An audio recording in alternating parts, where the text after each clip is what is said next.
अहो हेच गोष्ट तुम्हाला सांगतोय मी की स्प्रिंकलर इरिगेशनला मोठी मोटर असणं जरुरी असतं. कारण ड्रीप इरिगेशन जर चांगल्या पद्धतीने काम करायचं आहे ना तर त्याला जास्तीत जास्त 1 kg पाण्याचं प्रेशर लागतं. 1.5 असेल तर अतिउत्तम.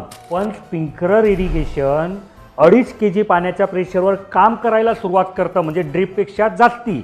आणि म्हणून तुमच्याकडे जर छोटी मोटर असेल ना तर तुम्ही स्प्रिंकलरच्या ऐवजी ड्रीप इरिगेशन वापरा. तुमचं काम सोपं होईल.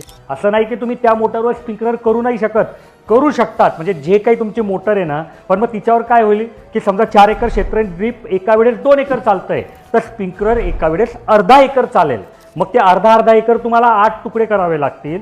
आणि त्याच वेळेस ड्रीप काय होईल की बाबा समजा याच्यापेक्षा 2 एकर चालतंय तर 4 एकर 2 टप्प्यात होऊन जाईल. म्हणून मी तुम्हाला ही सजेशन देतोय. आता हे शेतकरी दादा इथे आले होते, त्यांच्या मनात काही प्रश्न होता.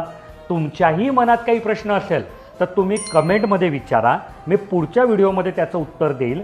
आणि तुम्हाला जर असं असेल की नाही बाबा आत्ता कोणाशी तरी चर्चा करायची आहे तर आमचे इंजिनियर ह्या नंबरवर सकाळी 8 ते संध्याकाळी 6 वाजेपर्यंत तुमच्या सेवेसाठी उपलब्ध असतात. तुम्ही त्यांना कॉल करून तुमच्या मनात जे काही प्रश्न आहेत त्याचे उत्तर मिळवू शकतात. आणि माझा हा प्रयत्न तुम्हाला आवडत असेल तर व्हिडिओला लाईक करा आणि चॅनलला सबस्क्राईब करा.